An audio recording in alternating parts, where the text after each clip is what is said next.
All right, come on. Stumble on in here. It's time to join me, Jordan Taylor, author of How to Wash Your Brain Rote Learning Secrets for Homeschool, High School, and Beyond. Speaking of school, we're in a time right now, the pandemic, it's throwing everything up in the air, it's changing everything. And here towards the end of August, people are going back to school. And I've already seen the posts online, the horror shows that show kids just breaking down, crying, trying to do this remote learning, their frustration just overflowing. And parents are getting very upset, so upset that they feel like they have to share their bad news online. But hey, bad news sometimes is the news, and that's what we're going to have to deal with in this pandemic. But I'm here to tell you that it's an obstacle that you can overcome. And so today I'd like to give you some tips from chapter 3 in my book.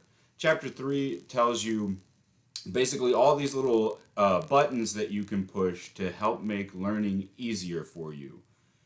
So the one I would like to talk about first is what I call the emotion gate. Look, you have a gate that's going to block your learning. If you are frustrated, if you are that kid who's crying and the tears are dripping on the iPad, you're not learning because you are in such a state of distress that you're focusing on whatever that problem is that has you crying. Now, you can learn in a state of stress, but not if that state makes you think about a problem rather than thinking about what you're learning. If you're in an environment where it's stressful, but the only way to get out of that is to learn what you were supposed to learn anyway. So, like, I'm thinking police training, the military, that can work. But we don't want that kind of stress level in any of our K through 12 education. So, how do you get around this? If you're feeling frustrated, what do you do? Well, I know from experience that even when I was recently in grad school, I would sit down at the computer and I would just feel the energy shift in my body. Have you ever had that experience where you're in a room and everyone's laughing and then someone who's not well liked walks in and everybody's body language just changes? Heads drop, everything just kind of droops, and the energy gets sucked out. That's what it feels like to go to school sometimes, let's be honest. So when you sit your youngster down, or more importantly, when you're sitting yourself down to do some learning, what can you do to open your emotion gate, to go flip from negative energy to positive energy? Well, the answers are actually really simple. You have to trick your stupid brain. All right, your long term planning, you know that this is good for you. You know it's good to get good grades in school, for your kids to get good grades in school. But in the short term, you don't want to freaking do it. And I get it. Some of this work is very boring. So, to open your emotion gate, take something that you already think is positive, that puts you in a good mood, and associate that with learning time. So, for instance, if you're sitting that 5-year old down with the iPad, maybe you find some favorite show, like a 5-minute YouTube show, and say, you know what? We're going to watch this show first. Kid bumps around, he's laughing, ha ha ha, good times.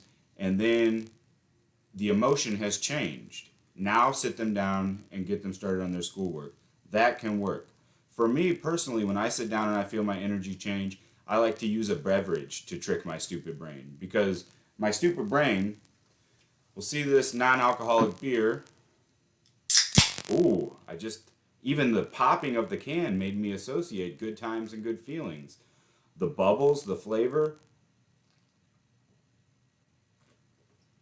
ice cold. So now my brain has the emotion gate lifted just a little bit, just enough that my attention can start to focus on that thing that I'm not that excited about focusing on, but I'm a little bit more excited because I get to enjoy my tasty beverage while I sit there. Maybe you're learning first thing in the morning and you're an adult. Well, coffee. Coffee can be your friend. That's a great idea, great tip. That way you'll associate that little bump you get from the caffeine, that little pleasure feeling with sitting down and cracking open your book or logging on to your online class. Some other suggestions, real quick. Maybe you're going to play some music that you like in the background. Maybe you want to read some jokes or listen to some stand up comedy first. You get the endorphins flowing by laughing out loud. And then now you've swung that emotion gate open a little bit. You can sit down and concentrate. Or maybe you need to focus on the rest of the environment. Maybe it's not even the learning that really has you bummed. Maybe you're in a messy room. Maybe it stinks.